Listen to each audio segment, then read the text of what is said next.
Ya, bismillahirrahmanirrahim. Assalamualaikum warahmatullahi wabarakatuh. Waalaikumsalam warahmatullahi wabarakatuh. Assalamualaikum warahmatullahi Uh, wabarakatuh. Alhamdulillahirabbil alamin. Wassalatu wassalamu ala asrafil anbiya'i wal mursalin sayyidina Muhammadin wa ala alihi washabihi ajma'in amma ba'd. Baiklah, langsung saja pada sore hari ini saya akan mempresentasikan hasil desain dengan menggunakan model pengembangan Bohr and Gall. Adapun pembahasan kita pada sore hari ini ya tentunya ada 3. Yang pertama, model pengembangan aplikasi yang digunakan. Yang kedua adalah prosedur pengembangan aplikasi. Kemudian yang ketiga ada implementasi pengembangan aplikasi. Langsung saja yang pertama, yaitu model pengembangan aplikasi. Model yang digunakan dalam pengembangan aplikasi ini yaitu tuntunan sholat jenazah. Materinya adalah tuntunan sholat jenazah, yaitu menggunakan model Bohr and Gall. Adapun yang prosedur pengembangan aplikasinya dapat teman-teman dilihat di slide, di mana prosesnya itu ada 4 proses pokok. Dimulai dengan pendahuluan. Pada pendahuluan ini ada studi pustaka, mengkaji tentang teori dan juga hasil-hasil penelitian terdahulu. Kemudian studi lapangan, ada profil, sasaran, kekuatan, dan kelemahannya. Pada tahap pengembangan, ada tujuan yang akan dikembangkan, kemudian kemampuan peneliti, partisipan, prosedur uji kelayakan terbatas, dan desain hipotetik. Untuk prosedurnya ini akan lebih jelaskan nanti pada bagian C-nya. Langsung saja kita masuk ke bagian implementasi pengembangan aplikasi. Nah, sebagaimana yang pernah dipresentasikan oleh kelompok kami pada kelompok yang membahas tentang Bohr and Gall, ada 10 langkah dalam model Bohr and Gall ini. Yang pertama yaitu research and information collection. Penelitian pendahuluan dilakukan di sekolah tingkat SMA. Penelitian awal ini bertujuan untuk mengetahui dan mengidentifikasi kemampuan awal peserta didik terkait dengan materi pembelajaran sholat jenazah. Jadi materi yang diangkat oleh pengembang adalah materi sholat jenazah. Kemudian media yang digunakan di sekolah tersebut khususnya media yang berbasis multimedia. Adapun analisis kebutuhannya adalah peserta didik membutuhkan media pembelajaran interaktif yang berbasis Android dalam proses pembelajaran, khususnya sesuai yang akan dikembangkan yaitu tentang sholat jenazah.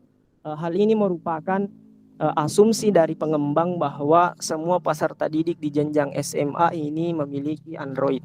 Kemudian riset kecil dilakukan adalah untuk mengetahui bahwasannya peserta didik itu menjelaskan bahwa penyampaian materi dengan menggunakan papan tulis kurang menyenangkan sehingga membuat siswa cepat jenuh dan sulit untuk memahami materi yang disampaikan. Peserta didik atau siswa lebih tertarik dengan media interaktif karena penyampaiannya menyajikan gambar, video, dan animasi. Akan tetapi media yang disajikan hanya untuk bahan ajar di kelas. Jadi prototipe nanti yang dihasilkan oleh desain pengembangan ini hanya untuk digunakan di kelas saja, tidak digunakan di masyarakat luas. Kemudian studi literaturnya, sholat jenazah merupakan salah satu materi yang diajarkan di kelas 11 pada tingkat SMA, sesuai dengan kurikulum 2013. Materi yang ditampilkan nantinya akan disesuaikan dengan silabus dan juga RPP guru yang bersangkutan di tingkat SMA. Kemudian selanjutnya, langkah yang kedua dalam model pengembangan Bohr and Gall ini adalah planning atau perencanaan. Setelah materi disusun, tahapan selanjutnya adalah desain produk awal. Desain produk awal adalah langkah pertama dalam fase pengembangan media pembelajaran interaktif berbasis Android.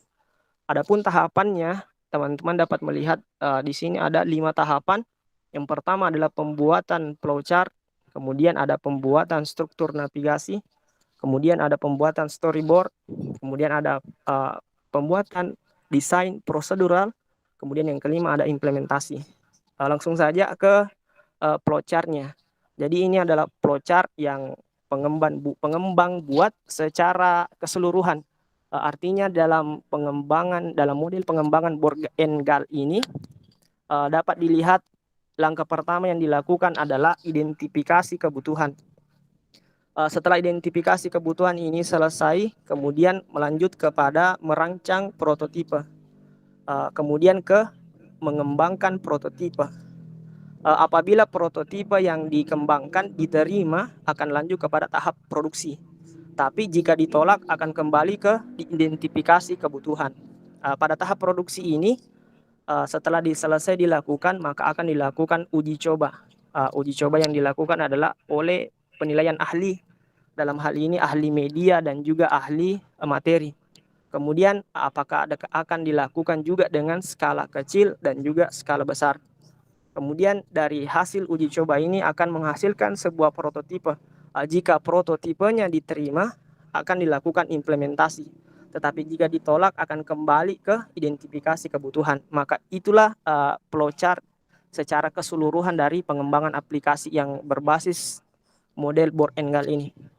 Adapun untuk pengembangan aplikasinya, flowchart pengembangan aplikasinya, teman-teman dapat melihat pada flowchart pembuka ini dimulai dengan kata mulai, kemudian tampilan layar pembuka, ada tombol halaman selanjutnya, kemudian ada tombol halaman profil dan halaman profil. Pada halaman profil ini jika pengguna memilih untuk mengklik halaman profil ini, maka akan segera langsung tampil halaman profilnya. Tetapi jika tidak, tetap akan ke halaman profilnya.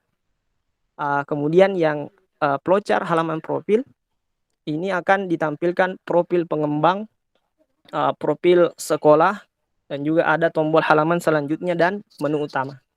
Untuk implementasinya nanti ini akan dijelaskan lebih rinci di slide selanjutnya. Adapun untuk flowchart menu utama seperti ini, di menu utama nanti ada tombol petunjuk, materi, video pembelajaran, evaluasi. Jika pengguna memilih untuk mengklik misalkan petunjuk, akan langsung diarahkan ke halaman petunjuk. Begitu juga dengan materi dan juga video pembelajaran. Tapi jika pengguna tidak mengklik apa-apa, maka akan tetap di halaman ini. Adapun flowchart petunjuk yaitu berisi tentang petunjuk penggunaan aplikasi. Di sini ada dua tombol, ada tombol untuk ke menu utama dan juga menu halaman selanjutnya. Kemudian flowchart materi sholat jenazah. Di dalam flowchart materi sholat jenazah kurang lebih tampilannya akan seperti ini. Ada beberapa tombol, yaitu apakah pengguna memilih untuk mengklik menu pengertian sholat jenazah ataukah hukum sholat jenazah, dalil sholat jenazah, syarat-syarat sholat jenazah, ataukah rukun sholat jenazah, ataukah tata cara pelaksanaan sholat jenazah, atau akan memilih kembali ke menu utama. Sedangkan untuk flowchart video pembelajarannya, video pembelajaran ini adalah untuk lebih menjelaskan lagi kepada pengguna. Artinya materi-materi yang disampaikan secara teks tadi, pada bagian video pembelajaran ini akan ditampilkan animasi-animasi nantinya. Jika pengguna memilih untuk mengklik video pembelajaran, maka akan segera langsung diputarkan videonya. Kemudian yang selanjutnya pada flowchart evaluasi akan tampilannya seperti ini. Sebenarnya sama saja dengan flowchart yang lain, dan ini yang flowchart terima kasih. Kemudian kita lanjut ke struktur navigasi. Pada struktur navigasi ini, seperti yang saya jelaskan tadi, pada halaman awal pengguna tidak langsung diarahkan ke menu utama, tetapi pengguna akan diarahkan ke menu profil. Jadi di halaman awal hanya akan ada tombol untuk menuju ke profil. Ini untuk memberikan informasi kepada pengguna tentang siapa yang membuat aplikasi ini.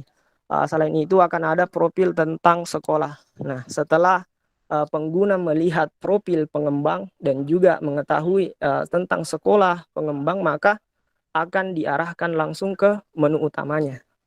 Di menu utama ada beberapa tombol. Yang pertama ada petunjuk, ada materi, ada video, ada evaluasi pembelajaran, dan juga terima kasih. Mungkin seperti itu struktur navigasinya. Langsung saja ke storyboard. Storyboard yang pertama yaitu desain tampilan halaman utama. Teman-teman dapat melihatnya. Di sini ada tulisan media pembelajaran interaktif sholat jenazah. Di sini animasinya nanti. Di sini ada tombol profil, kemudian tombol lanjut. Tetapi storyboard ini tidak mesti harus diikuti seperti ini. Ini sebagai desain saja atau untuk membantu programmer nantinya dalam menerjemahkan apa yang pengembang inginkan. Kemudian yang di sini ada tombol untuk profil, storyboard untuk profil. Yang ini untuk desain tampilan menu utamanya. Yang ini desain tampilan halaman petunjuk. Yang keempat ada desain tampilan halaman materi. Yang kelima halaman evaluasi. Yang terakhir adalah halaman terima kasih. Kemudian desain proseduralnya, setelah tahap desain flowchart, desain struktur, tahapan selanjutnya adalah desain prosedural, digunakan untuk menetapkan detail algoritma yang dinyatakan dalam suatu bahasa pemrograman. Pembuatan media pembelajaran interaktif sholat jenazah ini awalnya pengembang rancang di PowerPoint sedemikian rupa dengan desain sederhana sebelum mengembangkannya dengan menggunakan action script yang ada dalam Macromedia Plus Professional 8. Action script yang digunakan untuk menghubungkan antara movie satu dengan movie yang lain. Pada movie halaman utama, SWF akan memanggil movie yang lain, yakni petunjuk materi dan evaluasi. Untuk proseduralnya ini akan saya jelaskan pada tahap pengembangan. Yang kelima adalah implementasi. Pada tahap implementasi ini adalah implementasi dari storyboard yang dibuat oleh pengembang tadi. Sedangkan proses yang ketiga yaitu development of the preliminary from the product, artinya pengembangan desain. Pada tahapan ini pengembang telah membuat rancangan awal aplikasi yang dibuat dengan versi Macromedia Plus dan juga berbasis Android. Pada tahapan ini juga akan dilakukan validasi oleh ahli media dan ahli materi. Saya mau tampilkan dulu yang aplikasi yang berbasis yang Macromedia yang sudah saya buat. Sebentar. Stop sharing.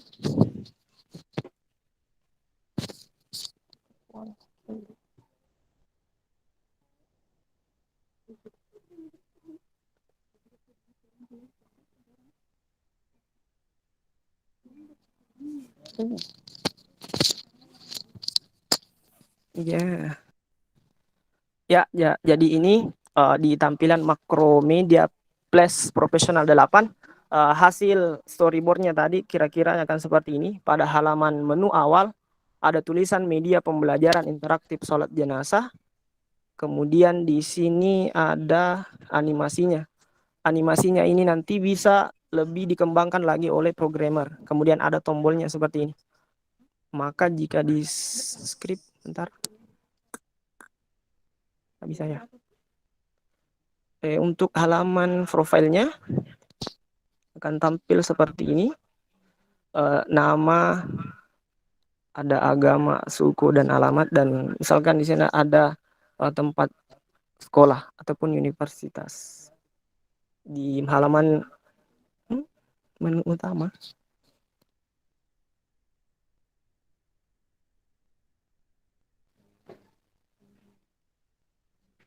Dan nggak tampil nih, nggak tampil. Jelek jaringan. Di laptopku kayaknya bermasalah. Bentar ya. Iya, tampil Ji. Oke. Selanjutnya di menu utamanya. Di menu utamanya akan tampil seperti ini.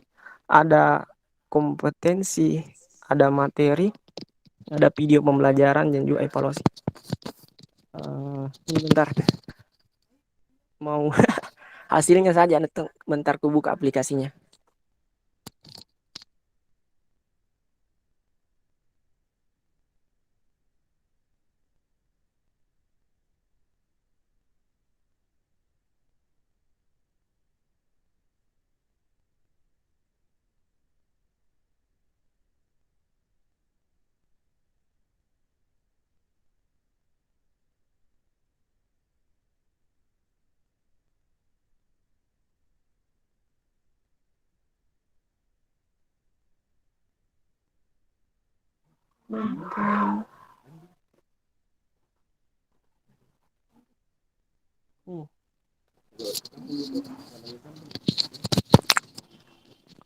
Tampil nih?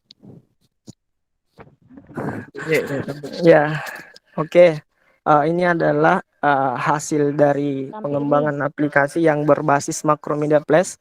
Jadi jika diklik ini, maka akan langsung dihubungkan ke profile. Kemudian kalau diklik yang next, akan langsung ke menu utama. Di menu utama, misalkan kita klik kompetensi, akan dibawa langsung ke kompetensi dasar. Kemudian yang kita klik yang gambar ini, kembali ke tadi menu utama.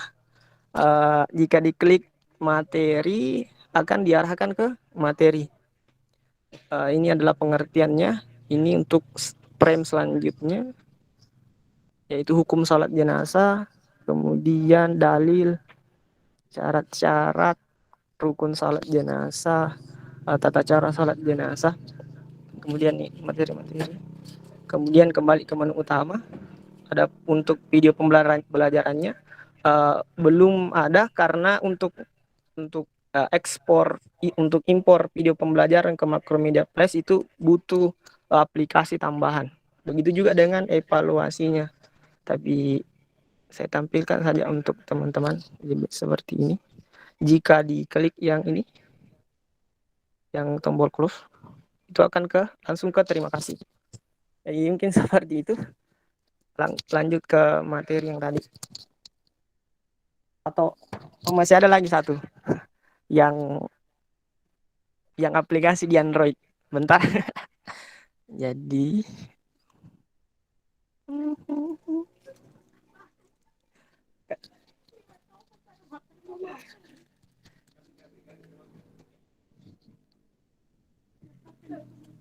bisa? Ada nih. Iya ada. Oke. Ya, Jadi ada terlihat nih. Jadi ini untuk yang tampilan di Android. Sebenarnya untuk membuat aplikasi di Android lebih rumit lagi daripada yang di berbasis Macromedia Flash.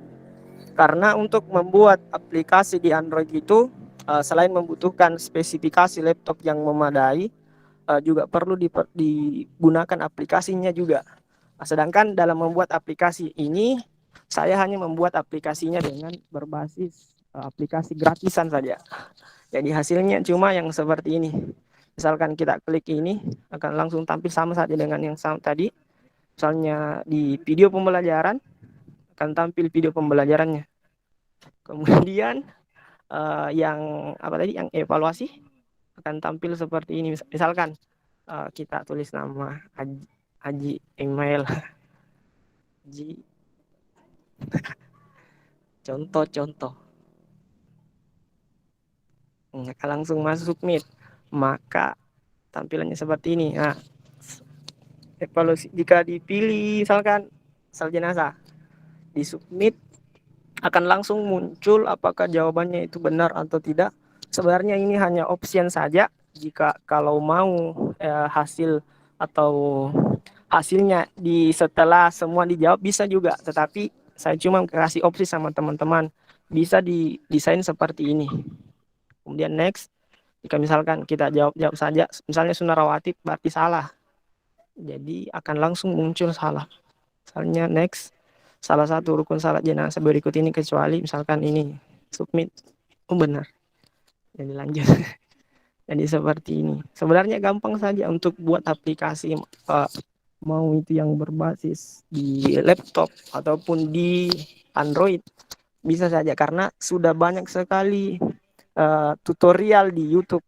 Cuman teman-teman bisa nonton dan paham. Misalnya ini, jika tetangga kalian meninggal, misalnya, wih, incorrect. Kita langsung saja dulu.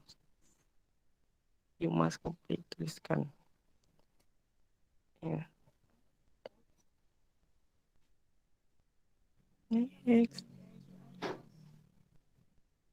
Jadi asal-asal saja. Maka view resultnya adalah skornya 2 seperti itu. Jadi mungkin seperti itu untuk tahap pengembangan pengembangan aplikasi Board and Gun. Kemudian lanjut ke tahap selanjutnya. Tahap selanjutnya adalah tahap kelima, keempat. Setelah tadi dikembangkan aplikasinya, baik yang berbasis Macromedia dan juga berbasis Android, maka tahap atau langkah selanjutnya adalah validasi ahli. Jadi ini adalah instrumen uji kelayakan untuk ahli materi. Di situ nanti yang dievaluasi adalah kompetensinya, kemudian penyajian materinya, kemudian manfaatnya, dan juga kelengkapannya. Kemudian yang selanjutnya, instrumen uji kelayakan untuk ahli media yang akan dievaluasi adalah tampilannya, desain medianya, perpaduan background dengan tulisannya, kemudian penggunaan hurufnya, penggunaan gambar, video, dan animasinya, kemudian ketepatan tata letak, tombol navigasi, kombinasi kata letak sub. Kemudian yang selanjutnya ada pengoperasian, yang terakhir ada kemanfaatan. Kemudian langkah yang keempat dalam pengembangan Board and Gun ini adalah preliminary field test atau uji coba lapangan awal. Uji coba dilakukan untuk mengetahui kualitas suatu produk yang dihasilkan dari penelitian pengembangan media pembelajaran sholat jenazah. Maka untuk mengetahui hal tersebut, maka dalam tahap uji coba ini dikumpulkan data yang memberikan informasi tentang kualitas produk yang dihasilkan. Data hasil uji coba dianalisis sebagai pedoman dalam melakukan revisi produk. Kemudian langkah yang kelima adalah main product revision atau merevisi hasil uji coba. Pembuatan produk akhir ini berupa media pembelajaran sholat jenazah. Materi yang diambil pada media pembelajaran ini adalah tentang sholat jenazah. Pembuatan media pembelajaran ini telah dilakukan oleh peneliti sehingga telah memasuki pada tahapan akhir dari pembuatan produk berupa media pembelajaran sholat jenazah. Tahap akhir ini berupa penyempurnaan dan pembuatan produk ulang yang telah melalui tahapan uji coba dan revisi dari berbagai pihak, sehingga akan diperoleh sebuah media pembelajaran yang valid untuk mendukung proses kegiatan pembelajaran di SMA, khususnya untuk siswa kelas 11. Kemudian yang keenam, yaitu main field testing atau uji coba lapangan. Tahapan ini biasanya disebut sebagai uji coba utama dengan skala yang lebih luas. Uji coba dilakukan pada 5-15 sekolah dengan 30-100 orang sebagai subjek uji coba. Tujuan tahapan ini adalah untuk menentukan apakah produk yang dikembangkan benar-benar telah menunjukkan suatu performasi sebagaimana yang diharapkan. Untuk mencapai tujuan tersebut, biasanya tahapan ini menggunakan rancangan penelitian eksperimen. Hasil dari uji coba utama dipakai untuk merevisi produk tersebut sehingga diperoleh suatu produk yang siap untuk divalidasi. Kemudian yang ketujuh ada operational product revision, ada revisi hasil uji coba lapangan. Jadi dalam model pengembangan Board and Gun ini dilakukan 3 kali revisi. Revisi pertama dilakukan untuk mengetahui kelemahan-kelemahan yang didapatkan.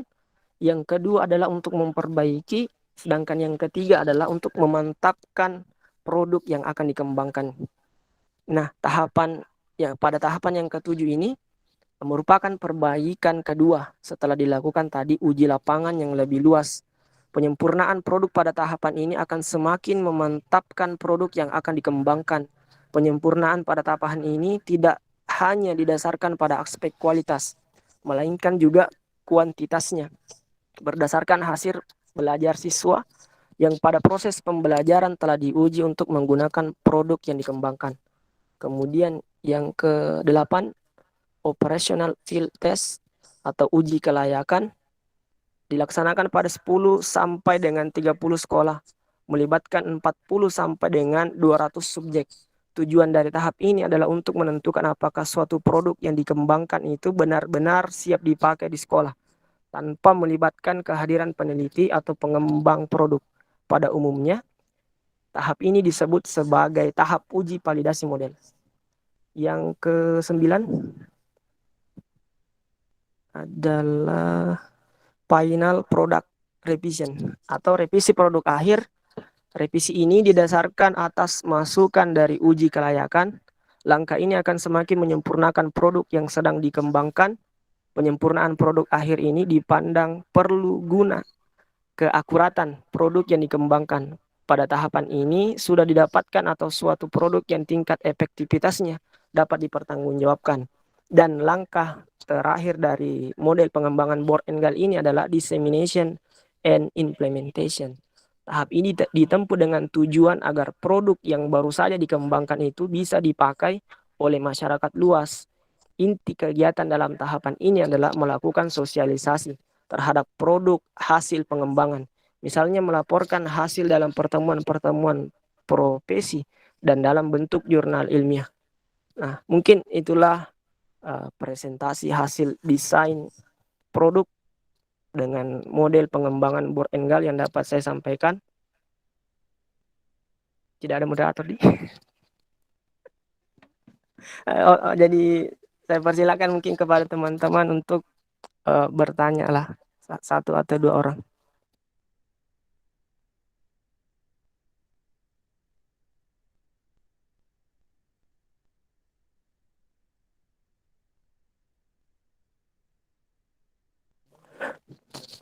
Tidak ada Bapak.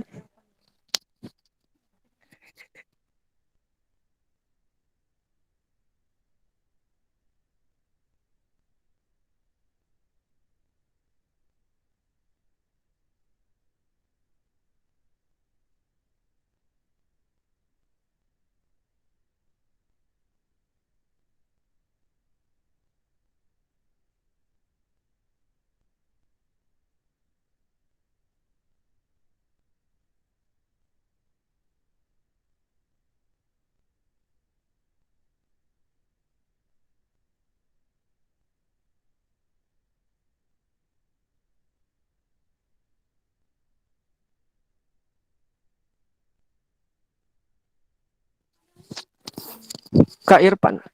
Kak Irfan muncul Ki dulu. Ditutup nih atau gimana? Sempat masih ada yang mau presentasi yang lain? Silahkan.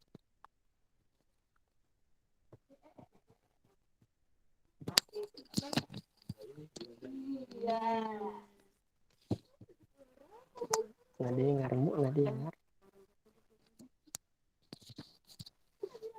Tunggu sekali.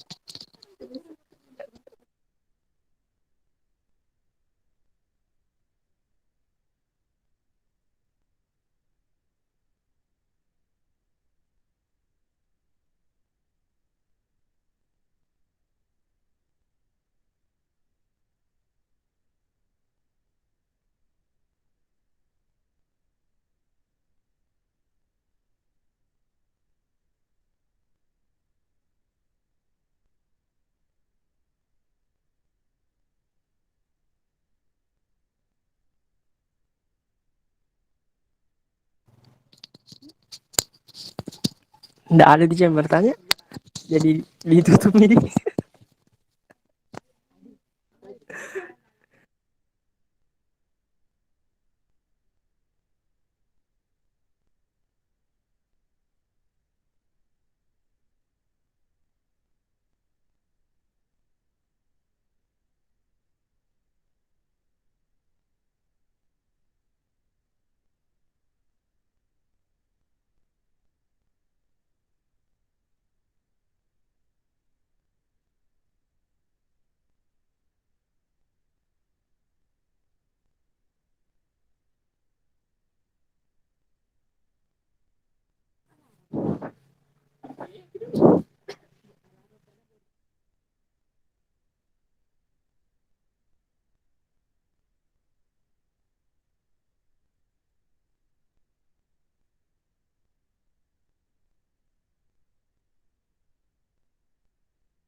Ya, baik.